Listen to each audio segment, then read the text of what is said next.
यह है आज का वचन आपके लिए क्राइस्ट एम्बेसी इंडिया की ओर से। Hallelujah, praise Lord. आप सभी का फिर से एक और बार स्वागत है हमारी प्यारी वास्तविकता संग्रह की दैनिक अध्ययनिका में। वास्तविकता संग्रह के लेखक हैं reverend doctor pastor Chris Oyakhilome DSCDD। Hallelujah. और वास्तविकता संग्रह आपको तैयार करती है दिन के लिए और दिन को तैयार करती है आपके लिए। और आज के हमारे संदेश का शीर्षक है वचनों के द्वारा बुद्धि। हालेलुया।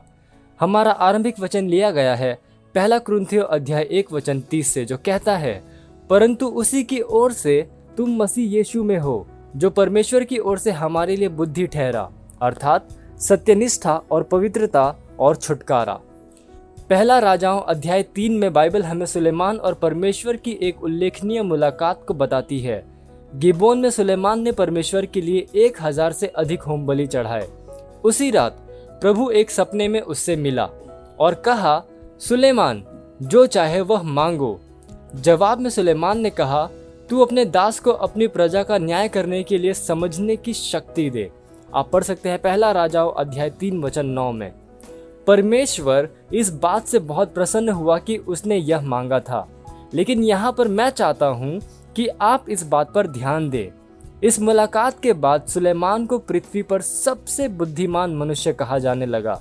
बाइबल कहती है, और परमेश्वर ने सुलेमान को बुद्धि दी और उसकी समझ बहुत ही बढ़ाई और उसके हृदय में समुद्र तट की बालू के किनकों के तुल्य अनगिनत गुण दिए।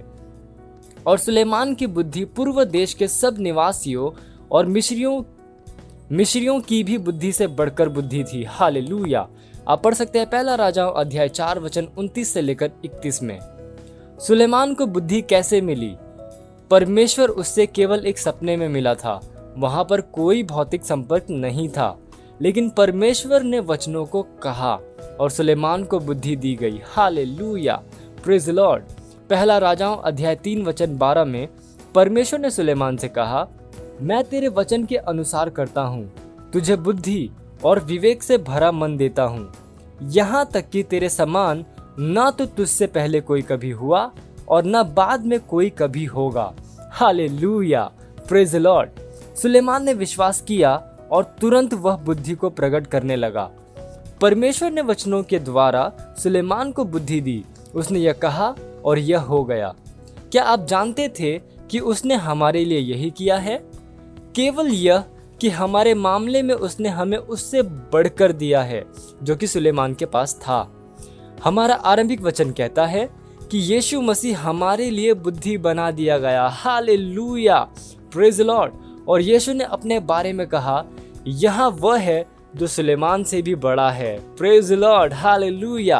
आप पढ़ सकते हैं लूका अध्याय 11 वचन 31 में। प्रभु यीशु मसीह जो कि सुलेमान से भी बड़ा है, आपकी बुद्धि है, यानी कि सोफिया। ग्रीक सोफिया सैद्धांतिक बुद्धि और वास्तविकता में अंतर्ज्ञान है। यह वस्तुओं की सामूहिक समझ है।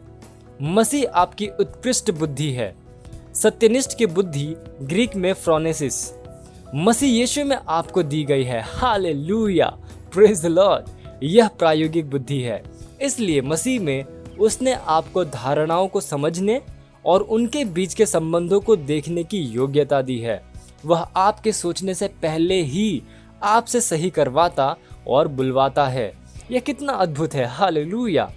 अब उन अद्भुत कामों के बारे में सोचो जो कि सुलेमान ने किए, क्योंकि परमेश्वर की बुद्धि उसमें कार्य कर रही थी। आज आप उससे कहीं अधिक कर सकते हैं, क्योंकि आप सुलेमान से बढ़कर है। हालेलुया। आपके पास मसीह की बुद्धि है। धन्य है परमेश्वर। हालेलुया। ये समय प्रार्थना का। आप जहाँ कहीं पे भी हैं, अपने पवित्र हाथों को उठाकर मेरे साथ ये प्रार्थना कर सकते हैं। बोलिए, मैं बुद्धि में चलता हूँ। एक बल जो कि सही समय पर सही तरीके से परमेश्वर के उद्देश्य के लिए मुझसे सही वस्तुओं को करवाता और बुलवाता है। मसीह मेरी बुद्धि है।